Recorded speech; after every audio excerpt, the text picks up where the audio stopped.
We'll ask each coach to make an opening comment, and then we'll turn it over for questions.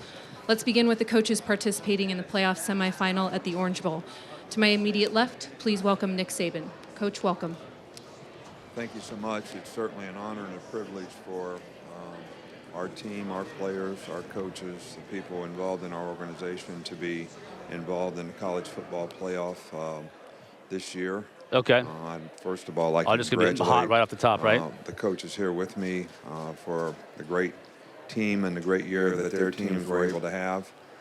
We certainly have a tremendous challenge in playing Coach Riley and Oklahoma Sooners, who have a great tradition and a great program, and certainly one of the most prolific offensive teams that I've seen in recent times, and their defense has certainly made a lot of plays in critical times in the games that have helped them win some close ones. So this is a tremendous privilege. We've been here before, and this is one of the great venues in sports to be a part of, and we feel very proud to be here with some other very, very good programs that have great traditions. Great, thank you. Next, please welcome Lincoln Riley. Yeah, it's a great honor to be back here. I think, the guys here, we all realize how hard it is just to get to this point. The college football playoff is a dream for everybody at the start of the season, but the fact is there can only be four. And it takes a lot of people, a lot of hard work. Very proud of our players, our staff, everybody involved with Oklahoma football to get back here and have another chance here in the college football playoff.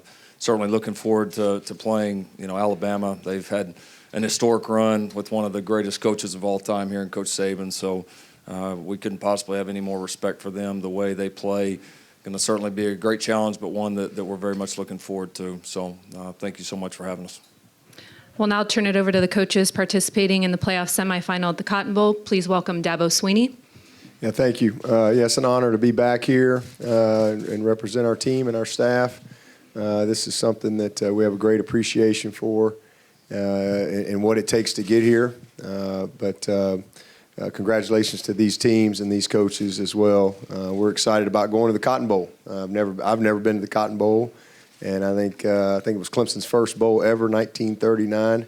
So it's been a long time since Clemson's been there, and obviously to have an opportunity to compete against one of the most historic programs in all of college football, and with Notre Dame and Coach Kelly. So just look forward to a great matchup, and just hopefully a great experience for our players, and appreciate all that the college football playoff people do in putting this on. I know there's an enormous amount of work that goes in to make this a great experience for everyone involved, so appreciate that as well. All right, next, please welcome Brian Kelly.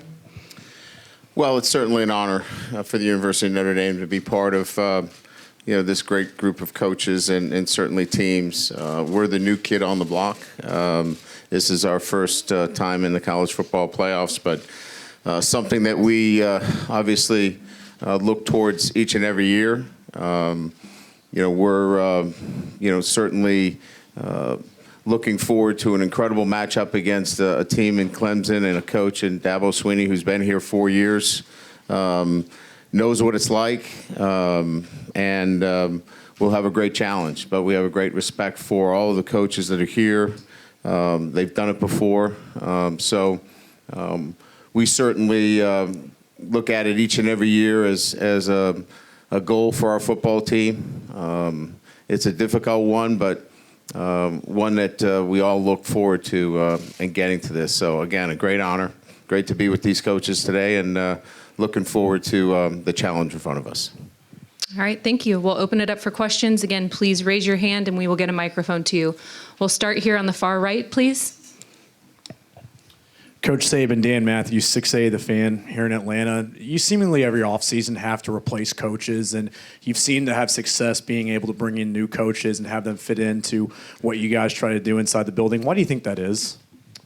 Well, we've been very fortunate to have some outstanding assistant coaches, and they've done a really good job for us. And I think because of the success that we've been able to sustain, obviously they work hard as I worked hard when I was an assistant, so you could have the next opportunity. And we're certainly always happy for them that they have the opportunities to go on and be head coaches. And I think that you love continuity on your staff, but I always look at this as a challenge and an opportunity to add new energy, new enthusiasm, new ideas to your staff.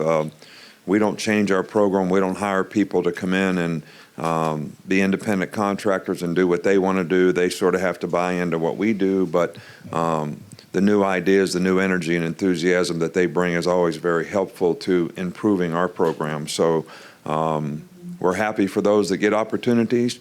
We're happy to give opportunities to other people who can make a positive contribution to our program. All right, we'll go to the far left in the middle. Will Vandervoort with the Clemson Insider. Coach Sweeney, kind of along the same lines there. It's been the exact opposite for you. You've been able to keep that continuity and keep coaches in place. And how's that helped you, and how's the different contrast there with what Coach Saban was saying?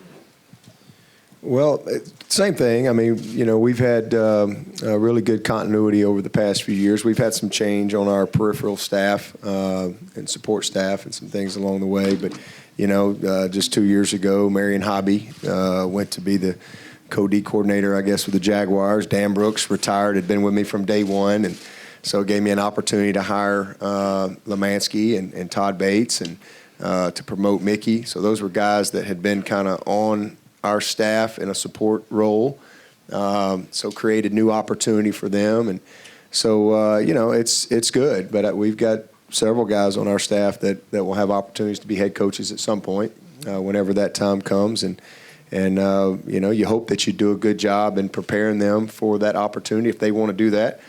And you wish them well. And then, you know, again, it's, as he said, it's great for them, but also an opportunity for you to, you know, bring new energy in to your building. We'll go to the center on the right aisle. Coach Saban, Dimitri Chin, Action Sports and News. With your offensive coordinator heading to Maryland at the end of this year, how significant of a role did he play in helping develop an offensive scheme for Tua to thrive in? Well, I think the thing that our offensive staff did, and Mike made a great contribution to that, was we always try to adapt to what our players can do. And I think that always starts with the quarterback. But we said in the beginning of the season this year that we're going to have a different kind of team on offense because we have really good skill players, we got good runners, we got a couple quarterbacks who can operate the way our guys have in the system that we have. So I think all of our coaches contributed to it, but I think Mike did a really good job of organizing that, and the players responded well to it. And, you know, we made a lot of explosive plays, and I'm sure Mike would tell you that we'd like to be more consistent at times, as all coaches would say, but we feel really pleased with what we were able to accomplish offensively, and Tua did a great job, as did Jalen. I think improved, you know, dramatically this year as well. So I think our entire staff did a really phenomenal job. We'll go back in the center, second row. AP Stedham, WHEP, AM and FM, Foley, Alabama. This is for all four coaches. What is the X factor you've seen in your opponent? Coach Kelly, we'll go ahead and start with you and work our way down. Well, you know, obviously, you know, when you talk about playing an opponent, it's the ability to close games out, the ability to know how to win, and that's Clemson. They know how to win football games. They've been winning, and so, you know, I think everybody that's up here has developed and built a winning culture within their football team. So you can't pin that on any one particular player. That's something that's within, you know, the fabric of the football program that's been built over time. So that would be the X factor. Well, I would say they're battle tested. You know, they've been in some great venues this year, some unique places that they've had to go play. They've played some excellent teams, and they've had a lot of different challenges. I'm just kind of really diving in deeply into their season, but they've handled adversity. They've played with leads. They've come from behind. They've done a little bit of everything. So I think just that overall experience that they've had this year, you can see a very confident football team. They're incredibly well coached. They don't make a lot of mistakes. And I think the balance that they have really presents some problems. This quarterback and the change, we went through kind of a similar thing that they did.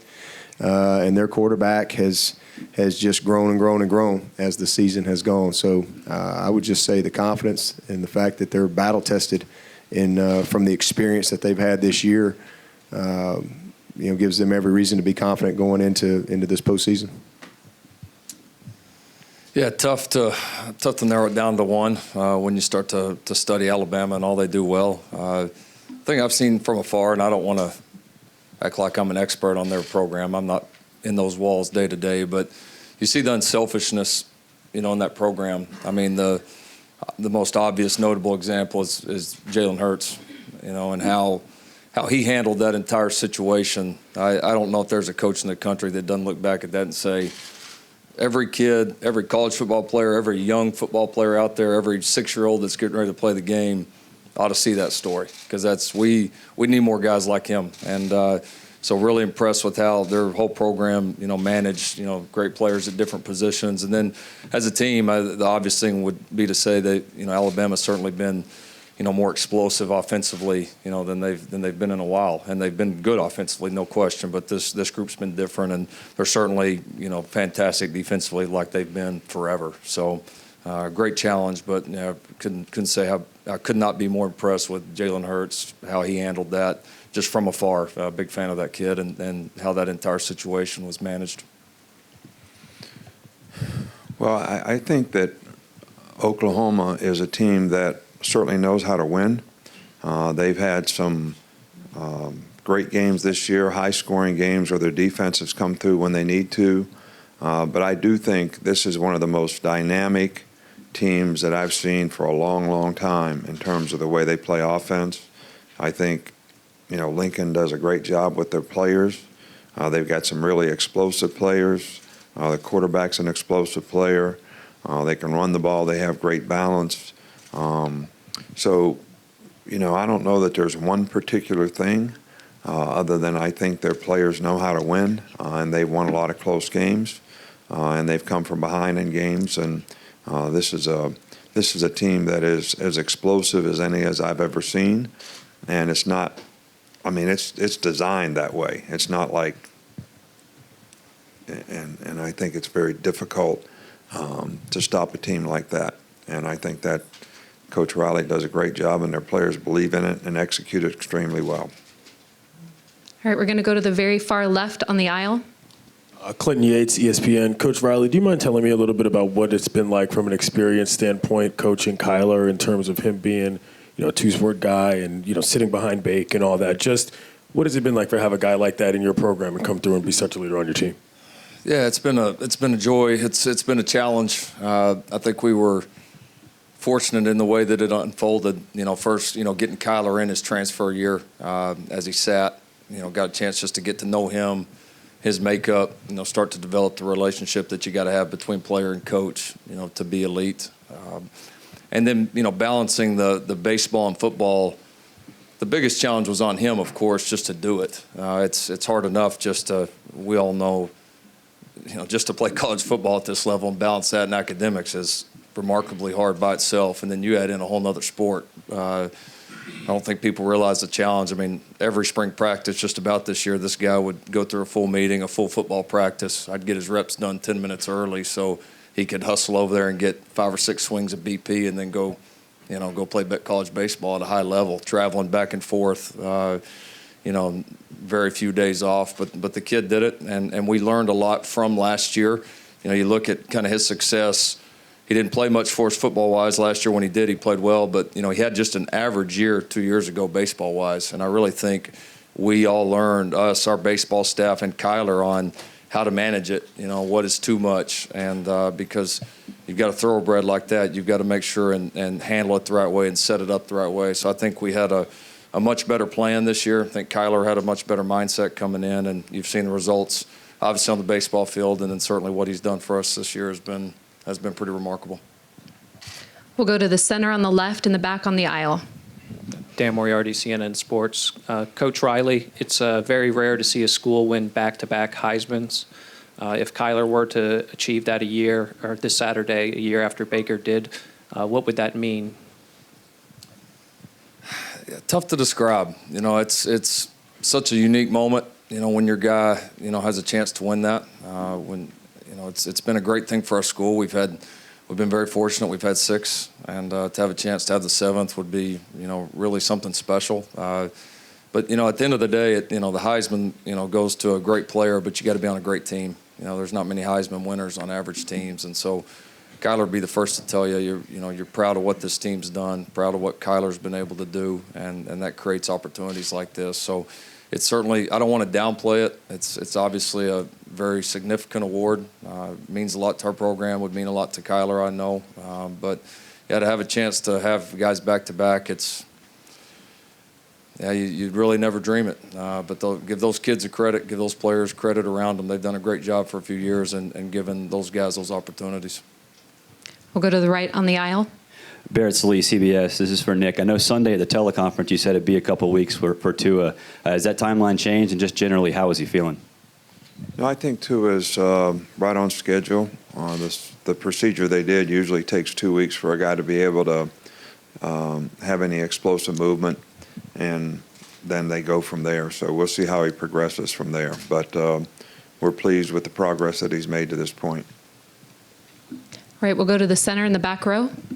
Coach Saban, Dabo has said that there's Alabama and then the rest of y'all, and he's just glad to be on the rest of y'all bus. But they've been here 4 years in a row now. Just your thoughts on kind of the program and what he's done at Clemson.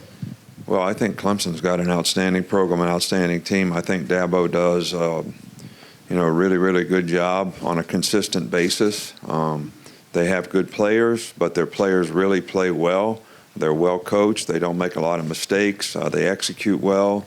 It's a difficult preparation when you have to play against them. And I think they've been one of the most consistent, dominant teams, throughout this entire season. I always say there's a lot of books written about how to be successful. There's not many written on how to stay successful. And I have a tremendous amount of respect for the fact that they've been able to do it on a consistent basis and be here over and over and over and over and play at that high level all the time, not have any complacency in the program, and their players are continuing to try to play it to a high level and be the best players that they can be. And I think that's a tribute to his coaches and their staff and himself. We'll go to the right in the center. Coach Saban, Robbie General, Outland Trophy. You guys have 2 members on the Outland watch list this year, 2 finalists.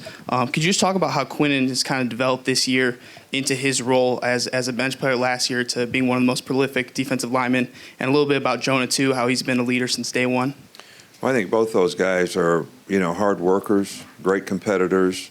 They really want to be the best that they can be. I don't think they're motivated by just winning or losing. I think they really legitimately are perfectionists in terms of how they go about their work every day and how they want to improve. And I think, Q probably has made as much progress as any player in our program because of his work ethic and the things that he's done to try to improve himself. He was an undersized guy that worked hard to get bigger and stronger, always was a good athlete and had good quickness.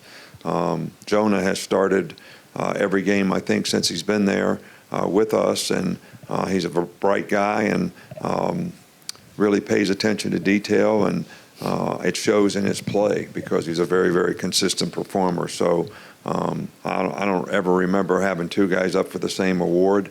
You hate to see your players compete for something, but I think both guys would tell you that if they were fortunate enough to have the success, it would be because they play on a good team and their teammates have supported them and helped them to grow and develop to be where they are. And it would be probably kind of a team award for either one of them if they had success winning.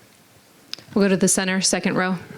Trevor Groves, CUTigers.com. Question for all 4 coaches. Obviously, the new redshirt rule has been a bit of a game changer this year. I'd just like to know how that has affected each one of your teams, and if there's a player or 2 that you could name that you're redshirting that you might think would be able to help you in the playoff. We'll go back the reverse order. Coach Saban, if you could start, and we'll go go down to Coach Kelly. Well, it didn't really change much for us. I mean, we always we never predetermined redshirting anyone. We want to give everybody an opportunity in our program. And I think after fall camp, we used to always have to say, well, we're going to go ahead and play this guy. We may play this guy if we need to play him because he may not play enough to enhance his development. And then there's a group of guys here that probably need to get redshirted. The fact that you can play guys in 4 games, I think you still have the same categories, but you have a lot more flexibility in when you have to make those decisions. So other than that, I haven't seen a lot of change. You know, I hope this doesn't become something that, you know, players try to utilize to manipulate their career, and that they always put the team first in terms of their development and what happens with their future. Yeah, I would agree. It really didn't change much of our approach. It does change the timeline. There were some benefits. There were certainly some guys throughout the year that we were able to play in times when maybe we were lucky enough to get ahead in the game, and you get some valuable game experience that you wouldn't have been able to get otherwise. So I think it will pay dividends for those guys as they move forward in their careers. I have some of the same concerns as Coach Saban on the approach of players with it, you know, and that 4-game benchmark gets to be something that these players are really, really thinking about. And on one hand, you don't blame them. It is their careers, but at the same time, you know, this is a team game. And, you know, so I was proud of the way our players approached it. We had a few guys throughout the year that were on the bubble of do they do it or not, and it was a legitimate question. And I thought one of the reasons this team is in the position it is because those guys chose what's best for the team, and they put their personal feelings aside. And so appreciative of how our guys handled it, and great example for our future players as our program goes on. Yeah, same with us. We did not change our approach. We've always said the same thing. You know, we're going to play this guy. This guy's on the bubble. This guy's definitely going to redshirt. And, you know, as we get toward the end of camp, because we want to give everybody the same opportunity. Same thing. I don't ever go in with any preconceived notions, but it was great. I loved it in that we played every freshman, was able to get some type of experience. And then even a guy like Jamie Skowski, who broke a toe. So he's a veteran player, played as a true freshman, plays a true sophomore, really good player, a potential starter for us, but broke a toe and was going to miss some time. So we saw it as an opportunity to maybe get a year back, and it was something he really wanted to do as well. So we've kind of now he played in he's played in 2 games. He's green lighted now for 2 more games, and so it's kind of a big shot in the arm to be able to get a guy like that available here in the postseason because of this rule change. And then a guy like Justin Maskell, who is a young defensive end that we've held all year. He's played in 1 game, so he's a guy also that I think, you know, could maybe help us here in the postseason. But it's been good. I mean, there has been some unintended consequences that I don't know that many of us thought about, but I think overall it's a good change.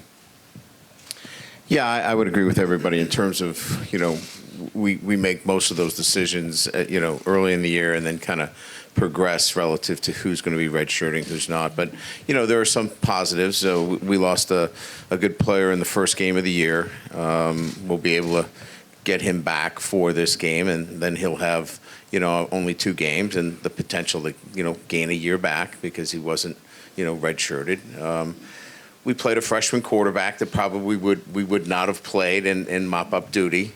You know, so you get a chance to get him out and get a little experience in those situations. But I think by and large, I think it really hasn't changed the landscape. It gives you, you know, maybe a little inventory on special teams here and there. But I think by and large, it's been a good rule. We have time for 2 more questions. We'll go to the right on the aisle. Coach Saban, Alex Glaze with 11 Alive. Saturday after the SEC championship game, you said Georgia was one of the top 4 teams in the country, and then your coach's poll, you voted them 5th. Just curious what went into that change in mind. Well, I do think they're one of the top 4 teams in the country, but I don't think they were going to get in the playoff with 2 losses. So I voted the teams that I thought had the best chance to get in. But I do think after playing Georgia, they were one of the best 4 teams in the country. What this basically indicates is the SEC championship game was a playoff game. So, the 1-4 team in the country played, and it was a heck of a game, and they played a great game, and they have a great team, and I think they're one of the best 4 teams in the country. And that's no disrespect to any of the people that are here, but I didn't think they had a chance to get in with 2 losses. So just to follow up, you're saying that playoff teams aren't necessarily the 4 best teams? I'm not saying that. I'm just saying that I'm saying what I said, and I'm not changing what I said. When we played Georgia, I thought they were one of the best 4 teams in the country. That doesn't mean that they're any better than the teams that are here, and I voted for the 4 teams that are here. Is that correct? Okay. All right, we'll take our final question on the far left in the middle. Ivan Mazel of ESPN.com. Lincoln, if Ryan Day was going to look around for somebody who's been through what he's about to go through, he'd look at you replacing a legendary coach, being promoted to do so. What's best advice, having gone through that first year, you could give him?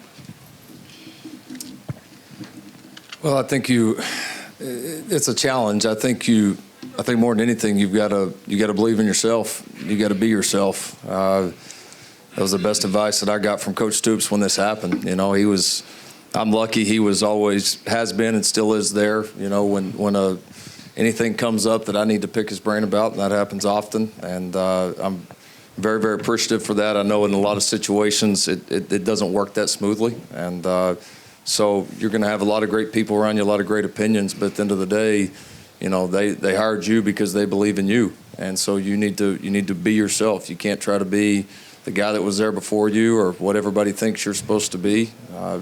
You've got to do it the way that you believe is right. Trust your instincts, and I think he'll do a phenomenal job. He's done it there. He's set up there at a tremendous program. There's certainly challenges, expectations, all that comes with it. But that's why you want to coach at places like this because you have challenges, but you also have great opportunities. And I'm sure he'll do a fantastic job. All right, congratulations to our 4 coaches. We thank you for your time this evening and wish you all the best in the playoff semifinals.